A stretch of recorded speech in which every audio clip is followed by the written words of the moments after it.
Oh, this is, oh, that's the new. This is standard data center equipment.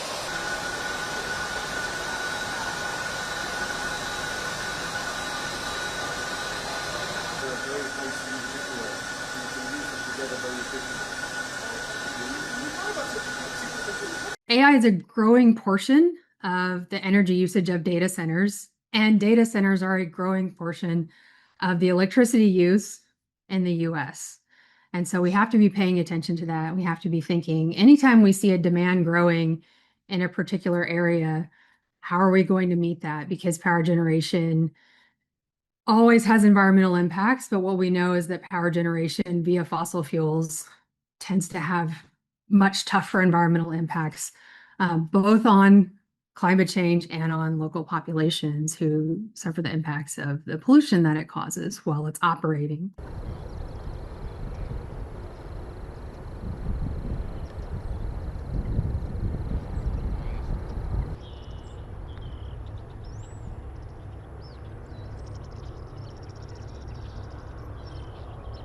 Often we're not directly matching up a data center with a power source, but we're putting a data center into a grid which is connected, and we're putting also new power sources on that grid. Now, there are some exceptions, but that's typically what happens.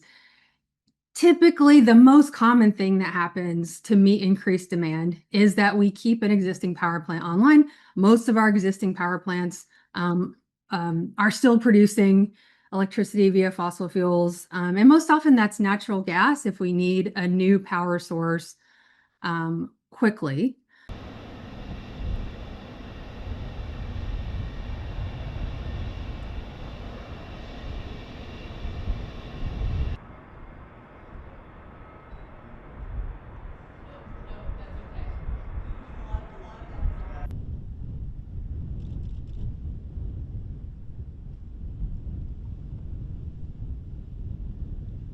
Most of the energy goes into powering the graphics processing units, the compute.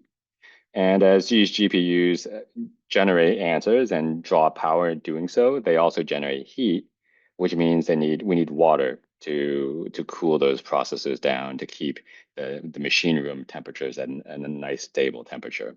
So we are talking about massive growth in data center infrastructure, energy use, and water use.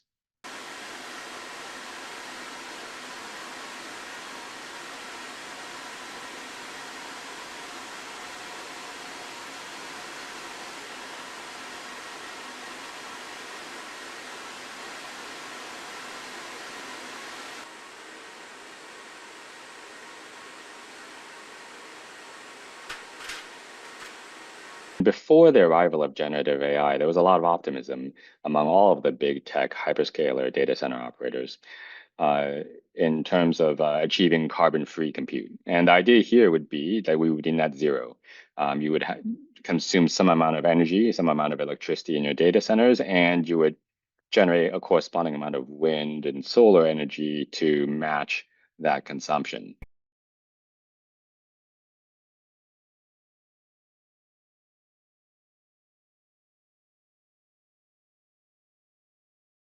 At the end of 2022, we saw the advent of generative AI with ChatGPT, and it became very quickly clear that in some of our published research as well, that it wouldn't be possible to rely on renewable energy alone, even with massive battery support, to get to net zero compute, given the size of the data centers we were now building.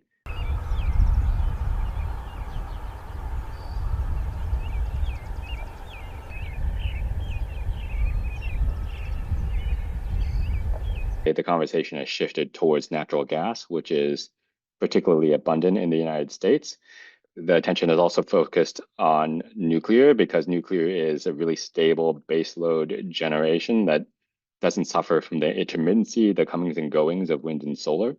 So natural gas and nuclear has been increasingly a big part of the solution with massive investments from the tech companies in those generation sources.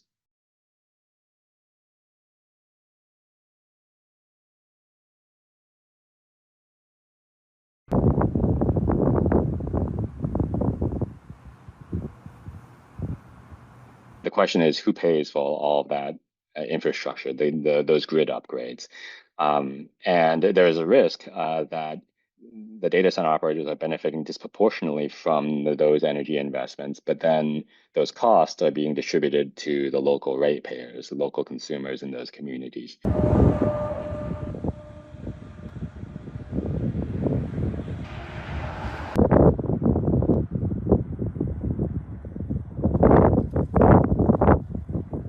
Jelajahi cara baru mendapatkan informasi. Download Metro TV Extend sekarang.